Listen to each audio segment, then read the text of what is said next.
സാറേ, സന്ദീപ് വാര്യർ BJP വിട്ട് കോൺഗ്രസ് പാളയത്തിലേക്ക് എത്തിയിരിക്കുന്നു.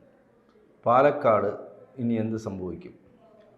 പാലക്കാട് ഇപ്പം കേരള രാഷ്ട്രീയത്തിനകത്ത് ഒരു ഗതിമാറ്റം ഉണ്ടാക്കുന്ന ലക്ഷണമാണ് കാണുന്നത്. പാലക്കാട് ഈ ഉപതെരഞ്ഞെടുപ്പ് തന്നെ കോൺഗ്രസ്സുകാർ ഉണ്ടാക്കി വെച്ചതാണ്. കാര്യം അവിടെ MLA ആയിരുന്ന ഷാഫിയാണല്ലോ വടകരയിൽ കൊണ്ടുപോയത്. ഈ വടകരയിൽ ഒരാളെ അങ്ങ് നിർത്തിയാൽ മതിയായിരുന്നല്ലോ. അതെ. ആ കോൺഗ്രസിന് എന്തെങ്കിലും പാലക്കാട് നഷ്ടം സംഭവിച്ചാൽ അത് വലിയ പ്രശ്നമാകും. പക്ഷേ ഇപ്പോഴത്തെ സാഹചര്യത്തിൽ കോൺഗ്രസ്സിന് നഷ്ടം സംഭവിക്കാനുള്ള സാധ്യത കാണുന്നില്ല. കുറച്ചുകൂടെ അനുകൂല ഘടകമായിട്ട് മാറുകയാണ്. എന്തായാലും CPM അവിടെ രക്ഷപ്പെടത്തില്ല കേട്ടോ. 2021 താഴോട്ടായിരിക്കും CPM പോകുന്നത്. കാരണം ആർക്കും വേണ്ടാത്ത ഒരു സാധനത്തിനെയാണ് CPM എടുത്തു വെച്ചത്. കോൺഗ്രസ്സുകാർക്കും വേണ്ട, അത് ഏതാണ്ടോ കാത്തിരുന്ന് കിട്ടിയ എന്തോ പൊന്നു പോലെ കൊണ്ടുപോയി തളികയിൽ വെച്ച് ഏറ്റെടുത്തു CPM.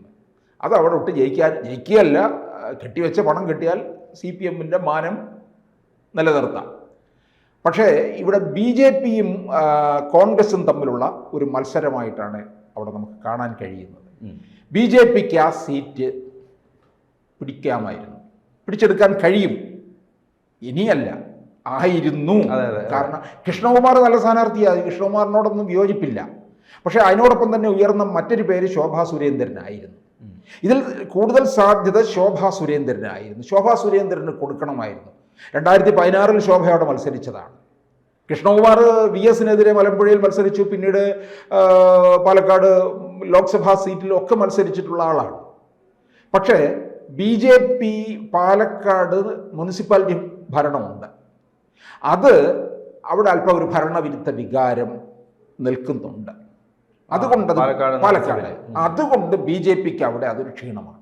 പിന്നെ ഈ BJPക്ക് അകത്തുള്ള ഈ പ്രശ്നങ്ങൾ, അതായത് ശോഭാ സുരേന്ദ്രൻ അവിടെ കൊടുത്തില്ല എന്നൊരു കൂട്ടരുടെ എതിരഭിപ്രായമുണ്ട്.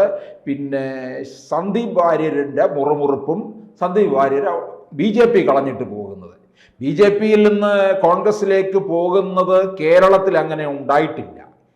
ഇതൊരു വലിയ ക്ഷീണമാണ് ഉണ്ടാക്കാൻ പോകുന്നത്. ഈ സന്ദീപ് വാര്യരോട് സംസ്ഥാന ഘടകത്തിന് വലിയ താല്പര്യമില്ലായിരുന്നു. 2020 മുതൽ അദ്ദേഹത്തെ BJPയുടെ വക്താവായിട്ട് നിർദ്ദേശിച്ചതാണ്. അങ്ങനെ ചാനലുകളിൽ BJPയുടെ വക്താവായി വന്നിരുന്ന് സജീവമായ ചർച്ചയിൽ പങ്കെടുക്കുകയും ഒക്കെ ചെയ്തിട്ടുള്ള ആളാണ്. പക്ഷേ സംസ്ഥാന ഘടകത്തിന് അദ്ദേഹത്തിനോട് താല്പര്യക്കുറവായിരുന്നു. ആ താല്പര്യക്കുറവാണ് പാലക്കാട് പ്രതിഫലിച്ചത്. ഇത് ഞാൻ ചോദിച്ചോട്ടെ, ഒരവസരം കിട്ടിയപ്പോൾ BJPക്ക് അത് മുതലെടുത്തുകൊണ്ട് ആ സീറ്റ് എങ്ങനെയെങ്കിലും പിടിച്ചെടുക്കാൻ നോക്കണം. 2016 നേമം മണ്ഡലത്തിൽ നിന്ന് രാജഗോപാൽ വിജയിച്ചു. 2021 വന്നപ്പോൾ ഈ BJPക്കാർക്ക് അത് നിലനിർത്താൻ കഴിഞ്ഞില്ല എന്നുള്ളതാണ് അവരുടെ പരാജയമാണെന്നേ.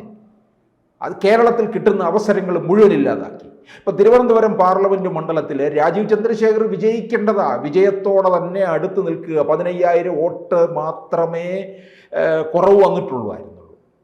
അത് തീരദേശമാണ് പോയത്. BJP ഒന്നുകൂടെ ശക്തമായി പ്രവർത്തിച്ചിരുന്നുവെങ്കിൽ, അല്ലെന്നുണ്ടെങ്കിൽ രാജീവ് ചന്ദ്രശേഖർ 1 വർഷം മുമ്പ് ഇവിടെ ഇറങ്ങിയിരുന്നുവെങ്കിൽ അവിടെ വോട്ട് മറിഞ്ഞേനെ തിരുവനന്തപുരം കയ്യിലിരിക്കുമായിരുന്നു. BJPക്ക് വലിയ നോട്ടമുള്ളതായിരുന്നു. തൃശ്ശൂരിനേക്കാൾ നോട്ടമുള്ളതായിരുന്നു തിരുവനന്തപുരം. പിന്നെ തൃശ്ശൂർ ഒരു വലിയ ഞാൻ എടുക്കും എന്നൊക്കെ പറഞ്ഞ് സുരേഷ് ഗോപിയുടെ ചില സിനിമ ഡയലോഗുകളും ഒക്കെ അതിൻ്റെ വേറൊരു ഗ്ലാമറിലൂടെ കിട്ടിയതും കൂടിയാണ്. പിന്നെ പറഞ്ഞ പോലെ മറ്റു ചില ഡീലിങ്സ് ഒക്കെ ഉണ്ടായിട്ടുണ്ട്. അത് നമുക്ക് മാറ്റി നിർത്താം. ഇവിടെ വീണ്ടും ഈ പാലക്കാട്ടിലേക്ക് വരുമ്പോൾ ഇത് ഷാഫി പറമ്പിലും ശ്രീധരനും, മെട്രോമാൻ ശ്രീധരനുമായിരുന്നല്ലോ 21 മത്സരം നടന്നത്. 3500 വോട്ടിൻ്റെ ഭൂരിപക്ഷമേ ഉള്ളായിരുന്നു ഷാഫി പറമ്പിലിന്. മെട്രോമാൻ എന്ന് പറയുന്ന മനുഷ്യനോട് എനിക്ക് തോന്നുന്നു എതിർ പാർട്ടികളിൽ നിന്ന് പോലും വോട്ട് കിട്ടിയിട്ടുണ്ട്. അത്രത്തോളം ഒരു വ്യക്തിപ്രാഭവമുള്ള മനുഷ്യനായിരുന്നു. പക്ഷേ അതുപോലുള്ള ഒരു സ്ഥാനാർത്ഥിയെ ശോഭാ സുരേന്ദ്രനെ അവിടെ ഇറക്കിയിരുന്നുവെങ്കിൽ അതങ്ങ് ഇളക്കി മറിക്കുമായിരുന്നു. ഇനിയിപ്പോൾ BJP എന്തായാലും സന്ദീപ് വാര്യർ കുറച്ച് വോട്ട് മറിക്കും, BJPയുടെ മറിക്കും. അതെ, അദ്ദേഹത്തിനും കുറച്ച് വോട്ട് കൈവശം ഉണ്ടല്ലോ. എന്തായാലും അത് കോൺഗ്രസിലേക്ക് പോവുകയും ചെയ്യും. അപ്പോൾ ഇതെല്ലാം ഇപ്പോൾ കോൺഗ്രസിന് അനുകൂലമായി മാറിക്കൊണ്ടിരിക്കുകയാണ്. രാഹുലിൻ്റെ വിജയമല്ല, ഭൂരിപക്ഷം ഉയർത്തും. ഈ ഭൂരിപക്ഷം ഉയർത്തുമ്പോൾ എന്നറിയാം, കോൺഗ്രസ്സുകാർക്ക് ഇപ്പോൾ ഒരു ആവേശത്തിൽ നിൽക്കുകയാണ്. ഉപതെരഞ്ഞെടുപ്പ് വന്ന തൃക്കാക്കരയിൽ പി ടി തോമസിൻ്റെ മരണത്തെ തുടർന്ന് അവിടെ ഉമാ തോമസാണ്, പി ടി തോമസിൻ്റെ ഭാര്യ മത്സരിച്ചു. ഭൂരിപക്ഷം അവിടെ എന്തായിരുന്നു? CPM അറിഞ്ഞ് നോക്കിയതാണ് അത് പിടിച്ചെടുക്കാൻ വേണ്ടി. 99-ൽ നിന്ന് ഞങ്ങൾക്ക് 100-ലെത്തിക്കണം, സെഞ്ചുറി അടിക്കണം എന്നും പറഞ്ഞ് അവിടെ പോയി മുഴുവൻ മന്ത്രിസഭ മുഴുവൻ അവിടെ കിടക്കുകയായിരുന്നു. ജോറാണ് എന്നും പറഞ്ഞ ഒരു തലയ്ക്ക് വെളിവില്ലാത്ത ഒരു MP ഉണ്ടല്ലോ, നമ്മുടെ ഡബിൾ എ റഹീം. അവിടെ പോയി കിടന്ന് എന്തോ ഒരു ബഹളമായിരുന്നു. 8 നിലയിൽ ആരും അറിയാത്ത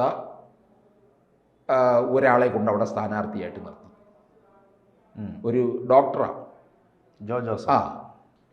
തോറ്റു തുന്നമ്പാടിയില്ലേ. പിന്നെ പുതുപ്പള്ളിയിലുണ്ടായ വിജയം, ഇതൊക്കെ ഭൂരിപക്ഷം ഉയർത്തി. പുതുപ്പള്ളിയിൽ നമുക്കറിയാമായിരുന്നു ഉമ്മൻചാണ്ടിയുടെ മകൻ തന്നെ ജയിക്കും, അല്ലെങ്കിൽ മകളെ നിർത്തിയാൽ മകളും ജയിക്കും, ഭൂരിപക്ഷം കൂടത്തേ ഉള്ളൂ.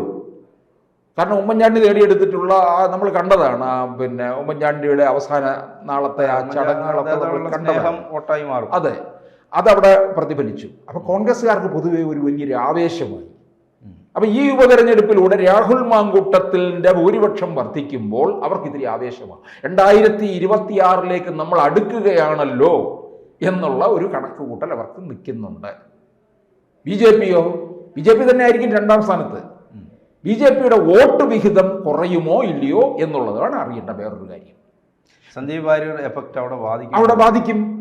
ശോഭാ സുരേന്ദ്രനെ നിർത്താത്തതിൻ്റെ ദേഷ്യവുമുണ്ട്. പാലക്കാട് മുനിസിപ്പാലിറ്റിയിലെ ഭരണവിരുദ്ധ വികാരവും നിൽക്കുന്നുണ്ട്. 2-3 ഘടകങ്ങളാണ് നിൽക്കുന്നത്.